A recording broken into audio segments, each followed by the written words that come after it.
sa lahat ng mga nagtrabaho, mga karpentero, mason, maraming salamat sa inyo. Sa akseng lugar na ito, sa ambag, na naibahagi ng National Shrine of Santo Padre Pio, ang Caritas Philippines, ang Bahay ng Diyos Foundation, ang Matthias 325 at DOT Donors, at lahat ng mga nag-ambag. Maraming salamat sa inyo. Ang pasasalamat ay kulang kung wala ang Father Charles.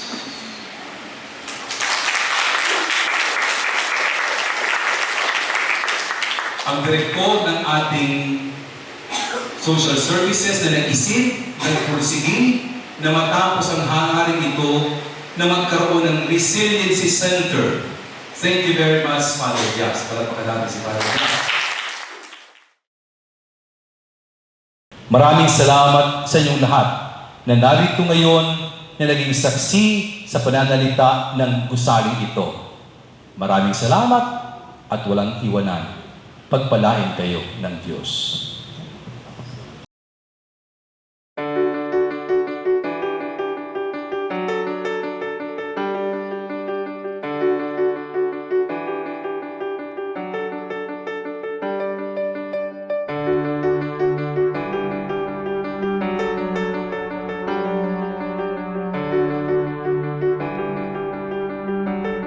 Unang-una po sa lahat, nais po muna namin magpasalamat po sa ating Panginoon po.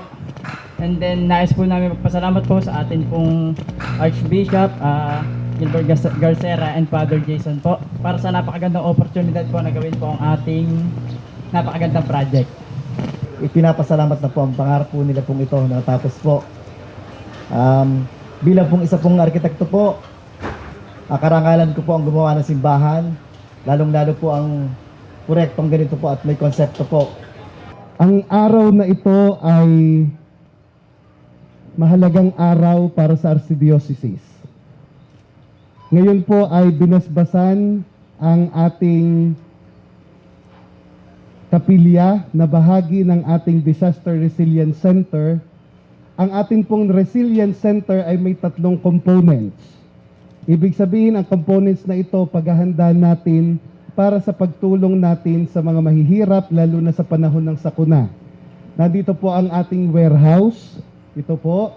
Pangalawa ay ang ating command center, yung opisina. At ang pangatlo ay ang ating training center, kung saan huhubugin, tuturuan ang mga magiging katulong natin sa paglilingkod sa panahon ng sakuna.